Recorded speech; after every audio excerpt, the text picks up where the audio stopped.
Okay, friends, 31 chapters of the book of Proverbs in 31 days. Let's dive right in. Proverbs 22. Choose a good reputation over great riches. Being held in high esteem is much better than silver or gold. The rich and poor have this in common. The Lord made them both. A prudent person foresees danger and takes precautions. The simpleton goes blindly on and suffers the consequences. True humility and fear of the Lord lead to riches, honor, and long life. Thank you, Lord. Corrupt people walk a thorny, treacherous road. Whoever values life will avoid it.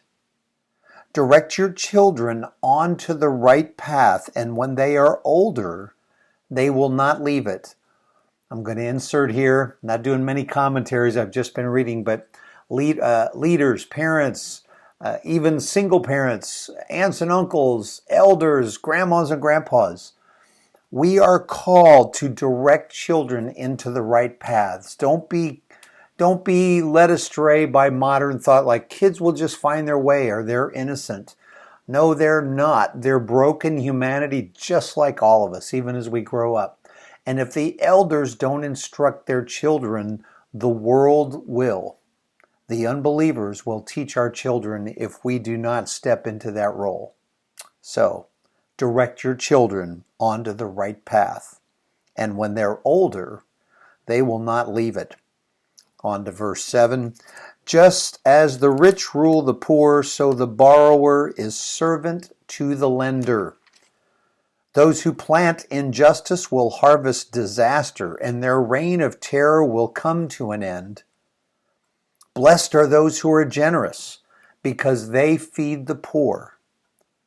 Throw out the mocker, and fighting goes too.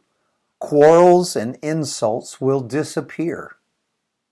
Whoever loves a pure heart and gracious speech will have the king as a friend. The Lord preserves those with knowledge, but he ruins the plans of the treacherous. The lazy person claims, "There's a lion out there. If I go outside, I might be killed." The mouth of an immoral woman is a dangerous trap. Those who make the Lord angry will fall into it. Let me pause here and say immorality in any group, men, women, your friends, anything. The immoral person in those groups and those pressures are a very dangerous trap to every generation, not just to the youngsters, to all of us. I'm going to move on. Verse 15. A youngster's heart is filled with foolishness, but physical discipline will drive it far away. It's good to have a disciplined life. And again, elders, it's good to discipline in the right way our young people. A person who gets ahead by oppressing the poor or by showering gifts on the rich will end in poverty. Sayings of the wise. Verse 17 here in Proverbs 22. Listen to the words of the wise. Apply your heart to my instruction. For it is good to keep these sayings in your heart and always ready on your lips. I am teaching you today, yes, you, so you will trust in the Lord. I have written 30 sayings for you, filled with advice and knowledge. In this way you may know the truth and take an accurate report to those who sent you. Don't rob the poor just because you can, or exploit the needy in court.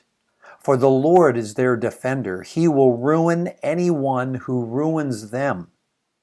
Don't befriend angry people or associate with hot-tempered people, or you will learn to be like them and endanger your soul. Don't agree to guarantee another person's debt or put up security for someone else.